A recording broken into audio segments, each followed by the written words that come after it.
नमस्कार, मैं हूं संजय शर्मा। आप देख रहे हैं 4 PM न्यूज नेटवर्क। चौथे चरण तक आते आते भारतीय जनता पार्टी हांफने लगी है। प्रधानमंत्री हर टोना टोटका आजमा रहे हैं। कभी कह रहे हैं मुसलमान आपकी एक भैंस खोल के ले जाएंगे, कभी मंगलसूत्र पे आ रहे हैं, कभी आरक्षण पे आ रहे हैं। रोड शो फ्लॉप हो रहे हैं, रैलियों में भीड़ नहीं आ रही। कल गृह मंत्री की रैली में एक पत्रकार को पीट दिया गया। जहां रोड शो किया कानपुर में, वहां सबसे ज्यादा कम मतदान हुआ। आज सुबह पटना में पहली बार पटना में वो रुके रोड शो किया। और आज सुबह वहां गुरुद्वारे में वो लंगर में खाना खिलाते हुए नजर आए। लोगों को सेवा करी उन्होंने गुरुद्वारे में। लोगों ने कमेंट करके पूछना शुरू किया कि जब लखीमपुर में बेकसूर सिख किसानों पे गाड़ी चढ़ा दी गई थी, तब प्रधानमंत्री को सिखों की याद नहीं आई थी। जब किसान, जिसमें बड़ी संख्या में सिख किसान थे, वो बैठे हुए थे और 700-800 किसानों की मौत हो गई थी, तब प्रधानमंत्री को सिख कौम नजर नहीं आई। और अब जब वोटिंग हो रही है, लखीमपुर में गृह राज्य मंत्री टेनी महाराज खुद फंसे हुए हैं। अपने बच्चों को लेकर चले गए वोट डालने के लिए। कायदे से तो तत्काल FIR होकर गिरफ्तारी हो जाना चाहिए, क्योंकि चुनाव के बीच में आप अगर इस तरह बच्चों को लेकर चले जाते हैं तो ये एकदम गंभीर अपराध है। वहां वीडियो बना रहे हैं बच्चों को लेकर वोट डालें। लेकिन जब सैया भय कोतवाल तो डर काहे का। जब खुद देश के गृह राज्य मंत्री हो तो नियम काहे का। लेकिन प्रधानमंत्री जी आज जिस तरह गुरुद्वारे में नजर आए, वो बता रहा है कि मामला आसान नहीं है, मामला फंसा हुआ है, मामला टिपिकल है। और ये क्या मामला है, इन सब को बातचीत करने के लिए आज हमारे साथ अखिल स्वामी जी मौजूद हैं। हम चलते हैं सीधे। अखिल स्वामी जी मैनेजमेंट के प्रोफेसर हैं, बहुत शानदार प्रोफेसर हैं। छात्रों को उन्होंने बहुत लंबे समय तक पढ़ाया है, शिक्षा दी है नैतिकता की और समाज में कैसे बेहतर व्यक्ति बने इसकी। तो अखिल स्वामी जी के पास चलते हैं। अखिल जी, आपने देखा होगा प्रधानमंत्री जी आज गुरुद्वारे में खाना खिला रहे थे, सेवा कर रहे थे, लंगर खिला रहे थे। कितना हृदय अच्छा हो गया प्रधानमंत्री जी का। सिखों की याद आ गई उन्हें कम से कम आज। अब तो माफ कर देना चाहिए सरदारों को कि वो किसान जो मरे हैं, बेकसूर किसान आंदोलन के नाम पे जो शहीद हुए, उनको अब क्या प्रधानमंत्री जी का ये प्रायश्चित है? क्यों प्रधानमंत्री जी को इतने दिनों बाद सिख कम्युनिटी की याद आई? देखिए संजय जी, इसको प्रायश्चित नहीं कहते हैं। प्रायश्चित का मतलब होता जब 13 महीने दिल्ली के चारों तरफ किसान बैठे हुए थे, बरसात में, गर्मी में, ठंड में बैठे हुए थे और उनका पानी और बिजली रोका जा रहा था, उनको परेशान किया जा रहा था। उन्हें लंगर कौन खिला रहा था? उनका पेट कौन भर रहा था? वो भगवान, वो गुरु नानक, वो जो हमारे ईश हैं, वो भोजन भेज रहे थे। अब आप किसी सिख से अगर पूछ लें कि लाखों लोगों को आपने खाना कैसे खिलाया, वो कहते हैं हमने नहीं खिलाया, ये तो प्रभु ने खिलाया, ये तो हमारे गुरुओं ने खिलाया। ये उनका माना जाता है। देखिए, अगर आप सही में जो हमारे सनातन धर्म का, सिख धर्म का मूल आधार है, 50 सिख किसान काला झंडा लेके आपको अपनी बात कहना चाह रहे थे पंजाब के अंदर, और आपने कहलवा दिया कि जाके कह देना अपना मुख्यमंत्री से मैं जीवित लौट आया। जब ये हिंदू और सिख किसानों को आपका टेनी महाराज का बेटा जीप से कुचल रहा था, अरे प्रायश्चित तो कहां तक करेंगे आप? गंगा नहा के भी आप प्रायश्चित नहीं कर पाएंगे। देखिए, एक भी अबोध व्यक्ति का एक भी, और आपने देखा था लखीमपुर खीरी के अंदर वो किसान जा रहे थे, बेचारे लौट रहे थे प्रदर्शन करके, उनके सामने से नहीं जीप चलाई गई थी, उनके पीठ पे जीप चढ़ाई गई थी, उनको मारा गया था। जिस प्रकार से अभी पंजाब के किसान आना चाह रहे थे, हरियाणा के किसान दिल्ली आना चाह रहे थे, संजय जी आप बताइए, क्या हिंदुस्तान की किसी भी देश के किसी भी पार्ट के आदमी को दिल्ली आने से रोका जा सकता है? क्या दिल्ली आने के लिए तमिलनाडु के और मणिपुर के और पंजाब के लोगों को वीजा लेना पड़ेगा, पासपोर्ट अपना इमिग्रेशन कराना पड़ेगा? अगर देश का अन्नदाता दिल्ली आना चाह रहा था, अपने प्रधान सेवक से अपनी बात कहना चाह रहा था, तो आपने हरियाणा की सीमा के अंदर घुस के कीले गाड़ दी। आज उसका फल भुगत रहे हैं आप। हरियाणा के अंदर, पंजाब के अंदर वो किसानों ने अपने रास्ते इन लोगों के लिए बंद कर दिए। मैं तो निवेदन करना चाहता हूं किसान यूनियन वालों से, उनसे सीधा मेरा कोई संपर्क नहीं है। हर पोलिंग बूथ पर अपनी जो आपकी वेशभूषा है, जो पगड़ी लगा के आप बैठते हैं, जो आपका वो है एक सफेद और हरा साफा है, उसको लेके हर पोलिंग बूथ पे भेजिए। जो आपके साथ अन्याय हुआ है, जो आपके साथ अत्याचार हुआ है, उसका कोई प्रायश्चित नहीं हो सकता है। मैं आपने कहा मैं एक शिक्षक हूं, मैंने अपने छात्रों को हमेशा एक शिक्षा दी है, एक तो झूठ मत बोलो। अगर तुम इंजीनियरिंग की है तो इंजीनियरिंग कहो कि मैंने इंजीनियरिंग की है, ये मत हाँको कि तुमने पीएचडी की है। झूठ मत बोलो, अपनी डिग्री के बारे में झूठ मत बोलो। और एक चीज देखिए बच्चों से संजय जी मैं और कहता हूं, अन्यथा मत लीजिएगा, इधर उधर मत ले जाइएगा। शादी करने से पहले सोच लेना, अपने लड़के लड़कियों से, अपने जितने छात्र छात्राएं थी और जब मेरे पास आते थे कि साहब ये शादी है, सर बताइए मुझे क्या करना चाहिए, मैंने कहा यार पहले सोच लो, एक बार शादी कर लेना, जिंदगी भर छोड़ोगे तो मेरे पास मत लौट के आना। देखिए ये हमारे सनातन धर्म का मूल आधार है, हर व्यक्ति को परेशान किया है। एक अग्निवीर की मौत हुई है, शहादत हुई है कल। संजय जी अगर आप अपनी 4 PM की टीम को भेजेंगे उसके घर में, 2 दिन तक तो लोग उसके घर में आएंगे, डीएम और कमिश्नर दरवाजे बंद कर लेंगे, उससे पूछेंगे नहीं एक पैसा, और पैसे पैसे के लिए तड़प जाएगा वो परिवार। अग्निवीरों को इन्होंने उनकी पाकिस्तान और चीन की सीमाओं के सामने खड़ा कर दिया है, अपने लोगों को पीछे कर लिया है, उनको सामने खड़ा कर दिया है, क्योंकि उनके मरने पे इनको कोई शहादत की कीमत नहीं देनी पड़ती है। अगर मैं जवान होता, चलिए मैं पहले पैदा हो गया, 1952 में पैदा हो गया, अगर मैं जवान होता, इतना बड़ा अत्याचार अनाचार देश के बच्चों के साथ हुआ है, देश के किसानों के साथ हुआ है। आज अब वो कह रही है कांग्रेस हम एमएसपी की गारंटी देंगे, हम अग्निवीर हटाएंगे, हम 1 लाख रुपए गरीब महिलाओं को देंगे। अगर वो नहीं देंगे, अपने वादे से पलटे, मैं सबसे पहला विरोध 4 PM में कांग्रेस का करूंगा। उनको देना पड़ेगा, लेकिन अगर वो देने की बात कर रहे हैं, उसके बावजूद उन लोगों को अगर वोट दे रहे हैं जो अग्निवीर लेके आए हैं, जिन्होंने एमएसपी की गारंटी नहीं दी है, जिन्होंने हमारी महिलाओं के साथ अन्याय अत्याचार किया है, तो फिर मैं कोई दोष नहीं ले सकता। मैं तो जनता का जागृत करने के लिए जनता के सामने निवेदन कर सकता हूं, अपनी झोली भीख की तरह उनके सामने फैला रहा हूं, देश के लोकतंत्र और संविधान को बचा लीजिए। बिल्कुल ठीक कह रहे हैं अखिल जी, लेकिन मुझे लगता है आपकी बातों का और आप जैसे तमाम लोगों की बातों का जनता पे असर हो रहा है। मैं गया था गुड़गांव के अंदर इंटीरियर गांव में गया था, वहां पे जाट लोगों ने कहा, जाट के साथ ना किसान, 36 तरह की जातियां थी अलग अलग, सब घुसने नहीं दे रहे हैं। दुष्यंत चौटाला का भी विरोध हो गया क्योंकि तुम जो हो बीजेपी के साथ चले गए थे, दौड़ा रहे हैं। किसान कह रहे हैं कि भाई हम सीधे सीधे शांतिपूर्ण तरीके से दिल्ली जाके प्रधानमंत्री जी को ज्ञापन देना चाहते थे, लेकिन तुमने कीले गाड़ दी, लाठी चलाई, ड्रोन से गोले, आंसू गैस के गोले ड्रोन से छोड़े गए। जो दुश्मनों पे, चीन पे छोड़ने की हिम्मत नहीं होती है, गुस्सा चला आ रहा है, लेकिन किसानों पे छोड़ दिए गए। तो इस बार किसानों ने भी कहा तुमने हमको दिल्ली नहीं आने दिया, हम तुम्हें दिल्ली परमानेंट नहीं जाने देंगे। हरियाणा में सीन इतना बदल गया, कोई सोच नहीं सकता था कि बीजेपी की कौन सी सीट आएगी, लोग इस पे कैलकुलेट कर रहे हैं। मतलब पूरा पूरा राज हाथ से चला गया। अभी सुबह के लाइव में मयूर जानी बता रहे थे कि गुजरात में कम से कम 6-7 सीटें ऐसी हैं जहां कड़ा संघर्ष है, और 2-3 सीटें ऐसी हैं जो बीजेपी को हारती हुई नजर आ रही हैं। राजस्थान में 8-10 सीटों का नुकसान, तब तो वहां का सट्टा बाजार देने लगा है। कर्नाटक से जुड़े हुए थे अभी हमारे सीनियर जर्नलिस्ट, वो बता रहे थे मिनिमम कर्नाटक से बीजेपी को 15 सीटों का नुकसान होगा। ये तो किला पूरा ढह गया, 14 चरण तक आते आते इस किले की हवा निकल गई। करेंगे क्या प्रधानमंत्री जी अब, अखिल जी क्या लगता है आपको? नहीं, बस यही ध्यान रखना पड़ेगा कोई देश छोड़ के न जाए।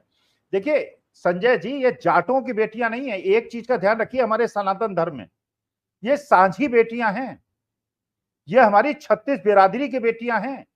मुसलमान की भी बच्ची जो है, वो जो बच्ची है वो हमारे लिए देवी है। वो क्रिश्चियन की बच्ची है, सिख की या मुसलमान हिंदू की बच्ची नहीं होती, वो जाटों की बच्ची। अब आप ये बताइए, राजपूतों का जिस प्रकार से इन्होंने, जिस प्रकार से उनका अपमान किया, जिस प्रकार से हरियाणा का सबसे बड़ा राजपूत नेता सतपाल अम्मू, जो पगड़ी लगा के बड़ी बड़ी मूछें लेके इन लोगों के लिए बैटिंग किया करता था, उसने कांग्रेस ज्वाइन कर ली। जो सिटिंग पुराने मेंबर ऑफ पार्लियामेंट से बीजेपी की आज तो बाढ़ लगी हुई है, हुड्डा जी को समय नहीं मिल रहा है, सुस्ताना पड़ रहा है वो बीजेपी से आते हुए लोगों को वो करने के लिए। तो देखिए सवाल ये है, जो बेटियां होती है वो साझी होती हैं। एक प्रेग्नेंट वुमेन को आप बताइए, सनातन धर्म में भगवान कृष्ण आज संजय जी अगर होते, वो जो लड़की थी बिल्किस बानो, ठीक है उसका नाम बिल्किस बानो था, वो मुसलमान थी, प्रेग्नेंट थी, वो बच्चे को पाल रही थी अपने पेट के अंदर। ये सनातन धर्म का अपमान नहीं है क्या? जिन 10 लोगों ने, 12 लोगों ने उसके साथ व्यभिचार किया, रेप किया, उसके बच्चे को गिरा दिया, उसके 3 साल के बच्चे को 4 साल को मार दिया, उसके साथ वालों को मार दिया, कोई सनातन धर्म वाला इसको स्वीकार कर सकता है क्या? मैं जाट नहीं हूं, मैं राजपूत नहीं हूं, मैं ब्राह्मण हूं, लेकिन मेरे लिए इस हिंदुस्तान का 142 करोड़ लोगों में एक भी आदमी, बल्कि हिंदुस्तान की बात भी छोड़ दीजिए, वसुधैव कुटुंबकम। मैं संजय जी आपके माध्यम से आपके श्रोता दर्शक जो भी इस कार्यक्रम को देख रहे हैं, निवेदन करूंगा, यूट्यूब से निकाल लीजिए, स्वामी विवेकानंद ने शिकागो में जो भाषण दिया था, आपको हिंदुत्व की परिभाषा समझ में आ जाएगी। जो ये लोग स्वामी विवेकानंद की फोटो लगा के नाटक करते हैं, ये स्वामी विवेकानंद के हिंदुत्व से कोसों दूर हैं। हिंदुत्व का मतलब होता है एक दूसरे का सम्मान करना, जो जीसस क्राइस्ट ने कहा था, जो इस्लाम के गुरुओं ने कहा था, जो सिखों के गुरुओं ने कहा था, जो हमारे गुरुओं ने, हमारे इष्टों ने कहा था, उसमें कहीं कोई भिन्नता नहीं है, कहीं भी मनुष्यता का। इस प्रकार से आप किसी को जिंदा जीव के अंदर जला देंगे और फिर कहेंगे हम सनातन धर्मी हैं। इन्होंने सनातन धर्म का संजय जी 10 साल में जितना अपमान और जितना इन्होंने मेरे धर्म को बदनाम पूरे विश्व में किया है। इज्जत से लोग देखा करते थे, विदेश जाता था, टीका लगा के जाता था, कुर्ता पजामा पहन के जाता था, मेरे धर्म का, मेरे हिंदुत्व का जो वो देखते थे, महात्मा गांधी से पंडित जवाहरलाल नेहरू से मुझे प्रणाम करते थे। कभी उन्होंने नहीं कहा ये क्या यार ड्रेसिंग गाउन पहन के घूम रहे हो, क्योंकि मैं तो कुर्ते पजामे में वहां रहता था। अब इन्होंने इतनी हिंदुत्व की और सनातन धर्म का अपमान कर दिया। ये हिंदू विरोधी लोग हैं, ये टुकड़े टुकड़े गैंग वाले हैं, ये सनातन धर्म विरोधी लोग।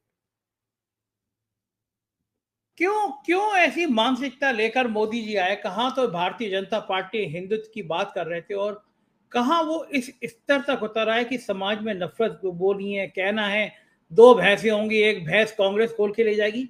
ये कौन सी भाषा अचानक बोलने लगे? क्या सीन है? संजय जी आपने ध्रुव राठी का वो वाला वीडियो देखा जिसमें वो उन्होंने बताया तानाशाही पनपती कैसे है, तानाशाही बनाई कैसे जाती है, हिटलर कैसे बना था, मुसोलिनी कैसे बना था, नॉर्थ कोरिया का जो ये तानाशाह ये कैसे बना है। तानाशाही की प्रवृत्ति यही है, अल्पसंख्यकों को से बहुसंख्यकों को डराना, यही हिटलर ने किया था। हिटलर ने कहा था ये यहूदी हैं, तुम्हारी संपत्ति में वो कर रहे हैं, मैं महंगाई खत्म कर दूंगा, मैं अच्छे दिन ले आऊंगा, मैं 2 करोड़ नौकरियां दे दूंगा। और उसके बाद यहूदियों को मारा था, उनका वो सब किया था, बेचारों का बिल्कुल मास मर्डर हुए थे।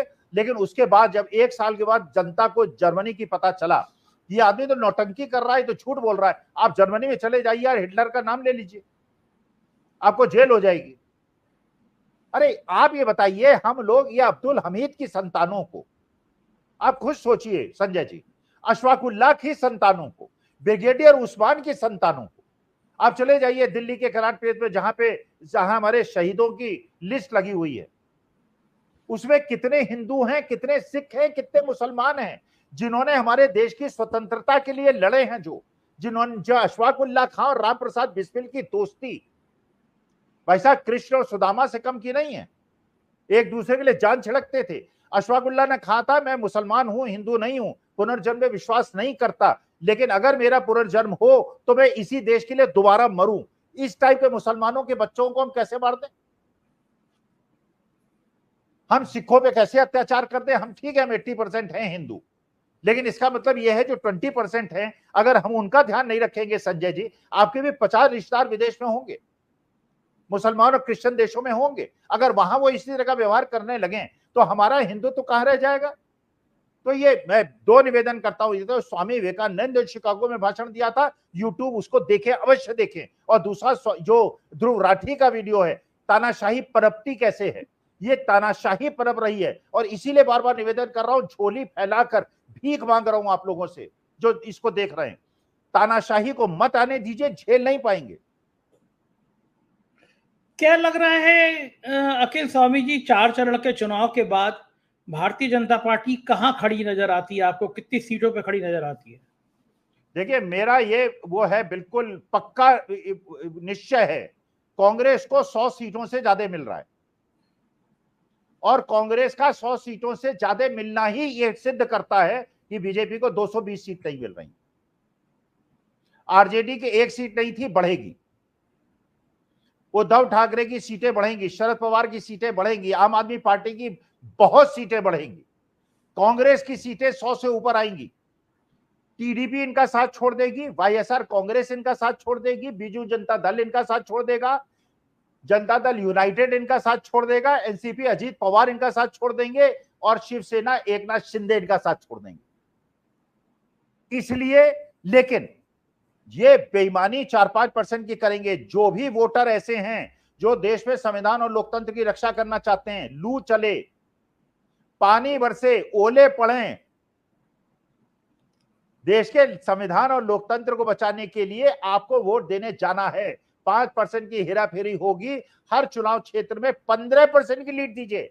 अगर देश में 5 जून के बाद अगर आपने सही निर्णय नहीं लिया, उसके बाद मेरी तो 72 साल की उम्र हो गई, बहुत कष्ट नहीं होगा। जवान बच्चों को, देश की महिलाओं को, युवा लोगों को जितना कष्ट होगा, क्योंकि यहां अडानी अंबानी पे लोग जो है प्रश्न चिन्ह उठा रहे हैं और जो सत्ता में बैठे हैं।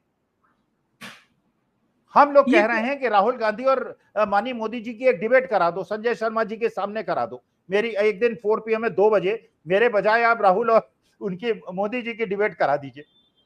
1 करोड़ लोग देखेंगे संजय जी, 1 करोड़। 2 घंटे की कराएंगे, कम से कम 20 करोड़ लोग उसको देख लेंगे 2 घंटे के अंदर, विदेश में देख लेंगे। केवल माननीय मोदी जी से हाथ जोड़ के प्रार्थना कर लीजिए, राहुल तो तैयार हैं कि 4 PM में 2 बजे एक दिन मोदी जी और राहुल गांधी की डिबेट हो जाए। सही है। आप ये मैं अनुरोध करूंगा तो सबसे पहले मेरा चैनल ही बंद हो जाएगा। आप तो हाल देख ही रहे हैं आजकल, ऐसे अनुरोध बहुत खतरनाक होते हैं। मोदी जी अपने दिल पे ले लेंगे और दिल पे बहुत जल्दी लेते हैं। लेकिन जिस हिसाब से आप बता रहे सीटें कम आएंगी, तो पार्टी के अंदर चाहे वो नितिन गडकरी हो, चाहे वो राजनाथ सिंह हो, चाहे वो वसुंधरा हो, शिवराज सिंह चौहान हो या योगी आदित्यनाथ हो, जिनका 10 साल से जिनको दबा के रखा गया है, जिनका शोषण किया गया है, फिर ये नेता कैसे रिएक्ट करेंगे, क्या करेंगे? नहीं, कोई रिएक्ट नहीं करेंगे, सब इंडिया गठबंधन में आ जाएंगे। भाई आप तो संजय जी, अरे संजय जी आप लखनऊ में बैठे हैं, आप बताइए क्या ये बात सच नहीं है? भारतीय जनता पार्टी के 170 विधायक अखिलेश यादव के संपर्क में हैं। ये सही बात है। बड़ी विस्फोटक बात बता रहे हैं। नहीं, विस्फोटक बात नहीं है, ये सिद्ध है।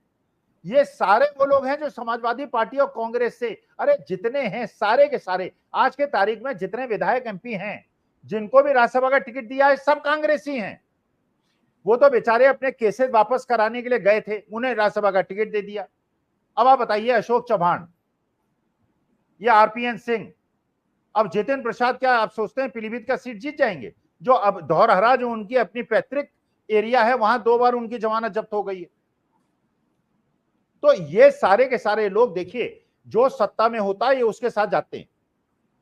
माननीय मोदी जी को अपने जो उनका झुंड है उसको एकत्रित संगठित रखने के लिए 273 सीटें चाहिए। अगर उनकी 20 सीटें भी कम हो गई, सब उनका साथ छोड़ देंगे। इसीलिए वो परेशान है, इसीलिए कह रहे हैं कि मंगलसूत्र छीन लेंगे, 2 भैंस छीन लेंगे। अरे 2 भैंस तो तब छीनेंगे, 2 भैंस होगी। एक किस्सा मैं छोटा सा आपको सुनाता हूं, पहले वैसे सुना चुका हूं। एक गरीब आदमी मेड़ पे बैठा हुआ था, वहां अपना किसान था वो नरेगा का। उससे कहा कि वो कह रहे हैं कि साहब वो 2 भैंस होंगी, एक छीन लेंगे। उसने कहा छीन लेने दो, कोई बात नहीं। उसने कहा 2 झोपड़ी होंगी, एक छीन लेंगे। उनका छीन लेने दो, कोई बात नहीं। उसने कहा तुम्हारे पास 2 बंडल बीड़ी हैं, एक छीन लेंगे। क्या ये नहीं छीनने दूंगा, क्योंकि न मेरे पास घर है, न मेरे पास खेत है, न मेरे पास भैंस है, मेरे पास केवल 2 बंडल बीड़ी। अरे देश के 80% लोगों की आपने यह हालत बना दी है, खाने को बेचारों के पास है नहीं। आप जरा एक सर्वे कराइए संजय जी, जो इस सब्जी में ठेले बेच रहे हैं ना, ये छोटी छोटी दुकान वाले हैं, ये किराया नहीं निकाल पा रहे हैं, ग्राहक नहीं आ रहा है। ऑनलाइन मार्केटिंग ने धंधा चौपट कर दिया है,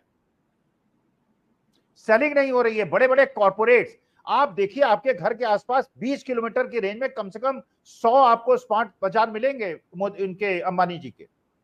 अरे सारे सब्जी फल वहां से खरीद रहे हैं, किराना लोग वहां से खरीद रहे हैं, छोटे दुकानदारों के धंधे चौपट हो गए।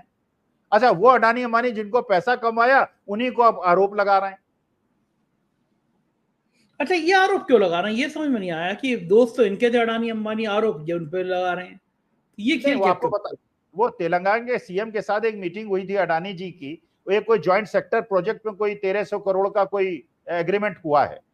अब वो मोदी जी को कैसे स्वीकार हो? भाई मोदी जी को तो ये लगता है ना सब कुछ जो होना है गुजरात में होना चाहिए। महाराष्ट्र में हो तो उन्हें परेशानी होती है, मध्य प्रदेश में हो तो उन्हें परेशानी। वो तो चाहते हैं गुजरात में इंडस्ट्रियलाइजेशन हो, गुजरात के लोगों को नौकरियां मिले।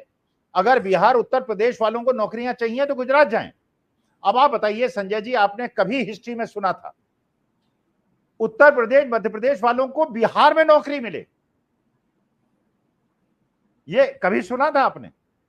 तेजस्वी यादव जो डिप्टी चीफ मिनिस्टर बना, उत्तर प्रदेश मध्य प्रदेश राजस्थान के लोगों को बिहार में नौकरी मिली, 4 लाख लोगों को नौकरी मिली।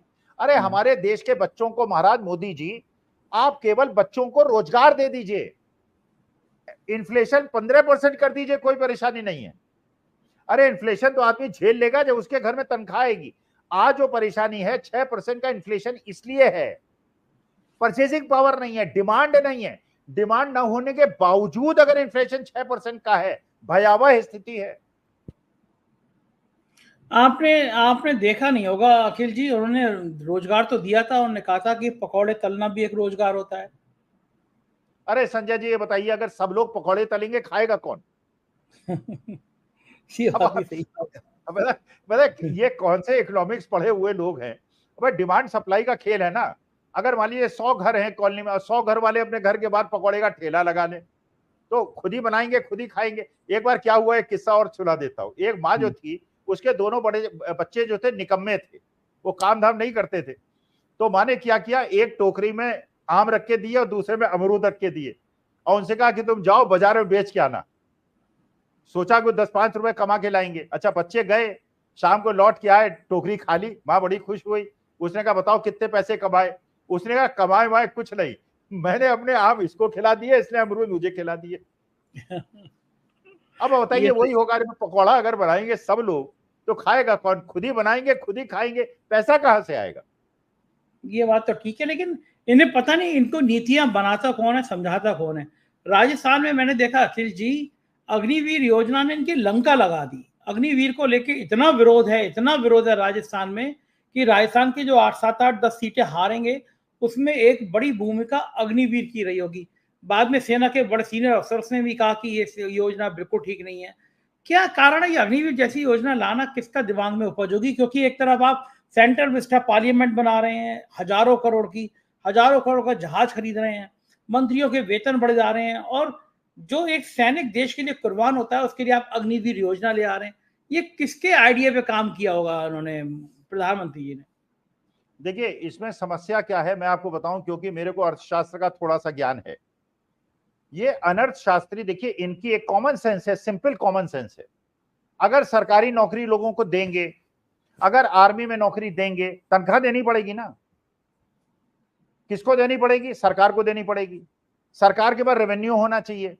रेवेन्यू उन्होंने इकट्ठा करने के लिए क्या किया? कॉर्पोरेट टैक्स तो कम कर दिया, 1.5 लाख करोड़ का फायदा पूंजीपति मित्रों को दे दिया, और जीएसटी से पैसा ले लिया, पेट्रोल डीजल पे टैक्स लगा के पैसा ले लिया। अब सोचिए, इनको यह राय दी अर्थशास्त्रियों ने, अनर्थशास्त्रियों ने, कि सरकारी खर्चों को कम कीजिए।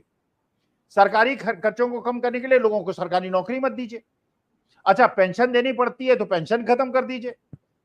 अच्छा अग्निवीर योजना में अब ये जो हमारे सेना के जवान हैं 20 साल नौकरी करेंगे, फिर पेंशन देनी पड़ेगी, मेडिकल फैसिलिटी देनी पड़ेगी। अग्निवीर ले आइए, अग्निवीर ले आइए, इनको न तनख्वाह देनी पड़ेगी, ना इनको पेंशन देनी पड़ेगी, ना मेडिकल फैसिलिटी, मरने पे भी कोई इनको मुआवजा नहीं देना पड़ेगा। सरकारी पैसा तो बच गया। लेकिन इन मूर्ख अर्थशास्त्रियों को यह नहीं समझ में आया, हिंदुस्तान इजराइल नहीं है, हिंदुस्तान लंदन ब्रिटेन नहीं है। हमारे देश में जो सबसे बड़ी समस्या है, देखिए आज जो ये बात कांग्रेस ने कही है, अगर देश के हर व्यक्ति के परिवार को 10,000 रुपए महीना मिल जाए, हमारी जीडीपी 25% हो जाएगी। संजय जी चौंकिएगा नहीं, यही रघुराम राजन ने कहा और मैं इसका बिल्कुल दृढ़ समर्थक हूं। गरीब के पास परचेजिंग पावर आ जाए। फिर कह रहा हूं, मार्जिनल प्रोपेंसिटी टू कंज्यूम का सिद्धांत बताता है कि अगर 5% अमीरों की तनख्वाह 100 गुनी बढ़ जाए, वो परचेजिंग नहीं बढ़ाएंगे, वो सप्लाई बढ़ाएंगे। और 95% गरीब लोगों के पास अगर परचेजिंग पावर आ जाए 10,000 रुपए महीने की, वो खरीदेंगे, जिससे इंडस्ट्री का फायदा होगा, जीडीपी बढ़ेगी, टैक्सेस बढ़ेंगे। लेकिन उससे क्या होगा? अमीर गरीब की खाई कम हो जाएगी, जो देश के लिए आवश्यक है, जो महात्मा गांधी कहते थे, जो दीनदयाल उपाध्याय कहते थे, जो अंत्योदय की बात थी, ये थोड़ी कहते थे कि 5 किलो अनाज दो और सिलेंडर के दाम बढ़ा दो, पेट्रोल डीजल के बढ़ा दो, जीएसटी पे पैसा वसूल लो, 100 रुपए का गेहूं दो और 500 रुपए उसे जीएसटी पे वसूल लो। ये हो रहा है देश में। तो हम लोगों का कर्तव्य है देश की जनता को, जिसको मूर्ख बनाया गया है। अच्छा, ये जो आप 5 किलो अनाज दे रहे हैं अपने घर से दे रहे हैं क्या? अरे जो जीएसटी वसूल रहे हो गरीबों से वो दे रहे हो, हमसे भी नहीं दे रहे हो, क्योंकि हम भी जो इनकम टैक्स तो वो लोग दे रहे हैं जो इनकम कमाते हैं। जो गरीब इनकम नहीं कमा रहा उससे जीएसटी पे पैसा वसूल रहे हो, उससे 500 रुपए वसूल रहे हो, 100 रुपए दे रहे हो, 400 रुपए उसे भी चूना लगा रहे हो, और 15 लाख करोड़ का पूंजीपतियों के ऋण माफ कर रहे हो। गरीब आदमी का 1 लाख का ऋण माफ नहीं करते आप। ठीक बात तो है, असल में हिंदुस्तान की प्रवृत्ति को ये लोग नहीं समझते हैं। लेकिन ये किसी को तो नहीं छोड़ रहे। वो मध्यम वर्गीय वर्ग जो कोरोना में इनके कहने पे टॉर्च जलाता था, थाली बजाता था, ताली बजाता था, गोबर लगाता था, उस मध्यम वर्गीय परिवार की भी कमर टूट गई है। सबका रसोई का खर्च इतना बढ़ गया है, महंगाई इतनी मार हो गई है कि वो उसको ताली थाली से भूल गया है वो। तो ये तो किसी को नहीं छोड़ रहे हैं। और अखिल जी, कम से कम मध्यम वर्गीय वर्ग को छोड़ देते। देखिए, एक वर्ग अभी तक बचा था, अब उस पर भी वार हो गया है। एक वर्ग था जो शेयर मार्केट में इन्वेस्टेड था। हाँ, पिछले 2-3 साल के अंदर शेयर मार्केट ने 20-30% का रिटर्न दिया है। अच्छा, एक बहुत बड़ा वर्ग है हिंदुस्तान का जिसने एसआईपी के माध्यम से शेयर मार्केट में, म्यूचुअल फंड में पैसा लगवाया, खूब पैसा कमाया। अच्छा, यही एक 6% का वर्ग था। 6% का वर्ग का मतलब होता है 9 करोड़ लोग। अगर ये लोग कहते हैं साहब कारें कैसे बिक रही हैं, भीड़ कैसे हो रही है, 5 स्टार होटलों में कैसे लोग जा रहे हैं, अरे यही 20 करोड़ लोग जा रहे हैं। बाकी जो 120 करोड़ है वो बेचारों के पास कुछ। अच्छा, अब शेयर मार्केट में लोगों ने पैसा कमाया, अब वो भी डूबने लगा। अच्छा, इसको डुबाने का उत्तरदायित्व उस आदमी पे है जिसने अडानी अंबानी पे आरोप लगा दिया। अरे, अपने देश के सबसे बड़े पूंजीपतियों पे बिना आधार के आरोप लगा दिया, और ईडी सीबीआई इंक्वायरी नहीं कर रही। तो विदेशी निवेशक पैसा नहीं निकालेंगे क्या? कि जब देश का प्रधानमंत्री कह रहा है कि Adani Ambani black money generate कर रहे हैं और बोरों में पैसा टेम्पो में पहुंचा रहे हैं, उन्होंने पैसा विड्रॉ करना शुरू कर दिया, हम लोगों का पैसा भी डूबना शुरू हो गया। अभी तक मैं थोड़ा इस शर्ट पर इसलिए धुली धुलाई पहन लेता हूं कि शेयर मार्केट में इन्वेस्टेड था, लेकिन 6% लोग तो इन्वेस्टेड थे। अब मेरा भी पैसा डूब रहा है, सबका डूब रहा है। सही बात है, बिल्कुल सही बात है कि आदमी का बेहाल तो कर ही दिया जीना, लेकिन बावजूद इसके देखते हैं कि क्या होगा नतीजों में। 4 जून को बहुत बहुत शुक्रिया अखिल जी, आपने तक कीमती समय दिया, आभार आपका। तो ये अखिल स्वामी जी बहुत रोचक तरीके से हमको समझा रहे थे भारतीय राजनीति और भारतीय जनता पार्टी का सिद्धांत। मुझको यकीन है ये चर्चा आपको पसंद आई होगी। चैनल को ज्वाइन कीजिएगा, सब्सक्राइब करिएगा। इस वीडियो को देखने के लिए बहुत बहुत धन्यवाद। अपनी राय जरूर दीजिएगा। शुक्रिया, थैंक यू।